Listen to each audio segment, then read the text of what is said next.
ರಾಜ್ಯ ಶಿಕ್ಷಣ ವಲಯದಲ್ಲೀಗ ಹೊಸ ಆತಂಕದ ಕಿಡಿ ಹೊತ್ಕೊಂಡಿದೆ. ಯಾವಾಗ ಸರ್ಕಾರ ಮೂರನೇ ಭಾಷೆಗೆ ಅಂಕದ ಬದಲು ಗ್ರೇಡಿಂಗ್ ಅಂತ ಆದೇಶ ಮಾಡ್ತೋ ಆಗಿಲಿಂದ ಪೋಷಕರ ಆತಂಕಕ್ಕೆ ಕಾರಣವಾಗಿದೆ. ಇದರ ಬೆನ್ನಲ್ಲೇ ಮುಂಬರೋ ಶೈಕ್ಷಣಿಕ ವರ್ಷದಿಂದ ಸಿಬಿಎಸ್ಇ ತನ್ನ ನೀತಿಯಲ್ಲಿ ಬದಲಾವಣೆ ತರಲು ಮುಂದಾಗಿದೆ. ಹೀಗಾಗಿ ಇದು ಕನ್ನಡಿಗರ ಆಕ್ರೋಶಕ್ಕೆ ಕಾರಣವಾಗಿದೆ. ಅಷ್ಟಕ್ಕೂ ಕನ್ನಡಿಗರ ಆತಂಕ ಏನು ಎಂಬುದು ಇಲ್ಲಿದೆ ನೋಡಿ.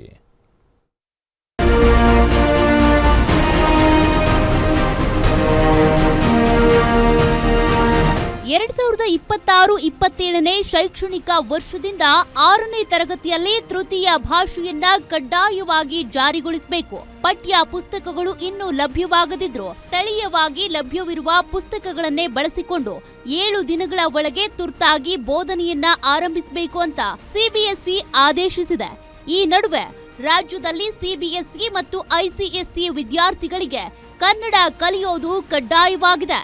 ಹೀಗಾಗಿ ಕನ್ನಡ ಭಾಷೆಯನ್ನ ಪ್ರಥಮ ಅಥವಾ ದ್ವಿತೀಯ ಭಾಷೆಯಾಗಿ ಕಲಿಯೋಕೆ ಅವಕಾಶವಿದೆ.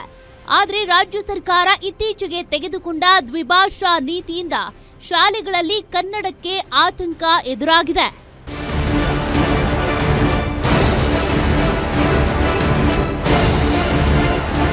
ಹೌದು, ಇತ್ತೀಚೆಗೆ ರಾಜ್ಯ ಸರ್ಕಾರ ತೃತೀಯ ಭಾಷೆಗೆ ಅಂಕ ನೀಡುವ ಬದಲು ಗ್ರೇಡಿಂಗ್ ವ್ಯವಸ್ಥೆಯನ್ನ ಜಾರಿ ಮಾಡಿ ಮಹತ್ವದ ಬದಲಾವಣೆ ಮಾಡಿತ್ತು. ದಕ್ಷಿಣ ಭಾರತದ ರಾಜ್ಯಗಳ ಪೈಕಿ ಕರ್ನಾಟಕ ಮತ್ತು ತಮಿಳುನಾಡು ದ್ವಿಭಾಷಾ ಸೂತ್ರಕ್ಕೆ ಒತ್ತು ನೀಡುವ ಮೂಲಕ ಈ ತೀರ್ಮಾನಕ್ಕೆ ಬರಲಾಗಿದೆ ಅಂತಾನೆ ಹೇಳಲಾಗ್ತಿದೆ. ಸರ್ಕಾರದ ಈ ನಿರ್ಧಾರ ಸಿಬಿಎಸ್ಇ ಮತ್ತು ಐಸಿಎಸ್ಇ ವಿದ್ಯಾರ್ಥಿಗಳಿಗೆ ಕನ್ನಡ ಮರೀಚಿಕೆಯಾಗುತ್ತಾ ಅನ್ನೋ ಪ್ರಶ್ನೆ ಉದ್ಭವವಾಗ್ತಿದೆ.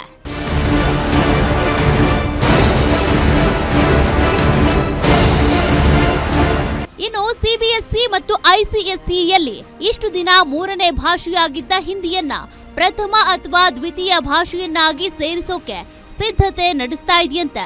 ಒಂದು ವೇಳೆ ಈ ಬದಲಾವಣೆ ಆಗಿದ್ದೇ ಆದ್ರೆ ಕನ್ನಡ ತೃತೀಯ ಭಾಷೆಯಾಗಿ ವಿದ್ಯಾರ್ಥಿಗಳು ಕಲಿಬೇಕಾಗುತ್ತೆ. ಕನ್ನಡವನ್ನ ತೃತೀಯ ಭಾಷೆಗೆ ಇಳಿಸಿ ಅದರ ಮೇಲೂ ಅಂಕಗಳ ಬದಲು ಗ್ರೇಸ್ ಮಾರ್ಕ್ಸ್ ನೀಡಿದ್ರೆ ವಿಷಯದ ಗಂಭೀರತೆ ಕುಸಿಯೋ ಆತಂಕ ಪೋಷಕರಲ್ಲಿ ಎದುರಾಗಿದೆ. ಮುಂದೆ ಈ ಕನ್ನಡ ತೃತೀಯ ಭಾಷೆ ಆಗಿರೋದ್ರಿಂದ ಗ್ರೇಡಿಂಗ್ ಸಿಸ್ಟಮ್, ಈಗ ರಾಜ್ಯ ಹೇಗೆ ಒಂದು ನಿರ್ಧಾರ ಮಾಡಿ ಅದನ್ನು ಗ್ರೇಡಿಂಗ್ ಸಿಸ್ಟಮ್ ಮಾಡ್ತೋ ಅದೇ ರೀತಿ ಸಿಬಿಎಸ್ಇ ಮಂಡಳಿ ಕೂಡ ಮುಂದೆ ಅದನ್ನು ಗ್ರೇಡಿಂಗ್ ಸಬ್ಜೆಕ್ಟ್ ಆಗಿ ಮಾಡಿದರೆ ಕನ್ನಡದ ಅಸ್ಮಿತೆ ಉಳ್ಕೊಳ್ಳೋದಿಲ್ಲ. ಹಾಗಾಗಿ ನಮ್ಮ ಒಂದು ಒತ್ತಾಯ ಏನು, ಈಗ ಆಲ್ರೆಡಿ 9 ವರ್ಷಗಳ ಹಿಂದೆಯೇ ರಾಜ್ಯ ಸರ್ಕಾರ ಒಂದು ಆದೇಶ ಹೊರಡಿಸಿದೆ. ಕನ್ನಡ ಅಂತಕ್ಕಂಥದ್ದು ಪ್ರಥಮ ಅಥವಾ ದ್ವಿತೀಯ ಭಾಷೆಯಾಗಿರಬೇಕು ಅಂತ ಹೇಳಿ ನಾವು ಅದನ್ನೇ ಒತ್ತಾಯಿಸ್ತಾ ಇದ್ದೇವೆ. ರಾಜ್ಯದ ಎಲ್ಲ ಸಿಬಿಎಸ್ಇ ಶಾಲೆಗಳಲ್ಲಿ ಕನ್ನಡವನ್ನು ಮಾತ್ರ ದ್ವಿತೀಯ ಭಾಷೆಯಾಗಿ ಕಡ್ಡಾಯಗೊಳಿಸಬೇಕು. ಇನ್ನು ಉಳಿದ ಭಾಷೆಗಳನ್ನು ಅವರು ತೃತೀಯ ಭಾಷೆಯಾಗಿ ಕಲಿಸ್ಕೋಬೋದು. ಈಗ ಸಂಸ್ಕೃತ ಇರ್ಬೋದು, ಹಿಂದಿ ಇರ್ಬೋದು, ಬೇರೆ ಯಾವುದೇ ಭಾಷೆಯನ್ನು ಕಲಿಸ್ಲಿ ಅವರು ತೃತೀಯ ಭಾಷೆಯಾಗಿ ಕಲಿಸ್ಬೋದು. ಈಗ ಆಲ್ರೆಡಿ ಸಿಬಿಎಸ್ಇಯಲ್ಲಿ ಇಂಗ್ಲೀಷ್ ಪ್ರಥಮ ಭಾಷೆಯಾಗಿದೆ. ನಾವು ಕೇಳ್ತಾ ಇರತಕ್ಕಂಥದ್ದೇನು, ಕನ್ನಡವೇ ದ್ವಿತೀಯ ಭಾಷೆಯಾಗಿರಬೇಕು.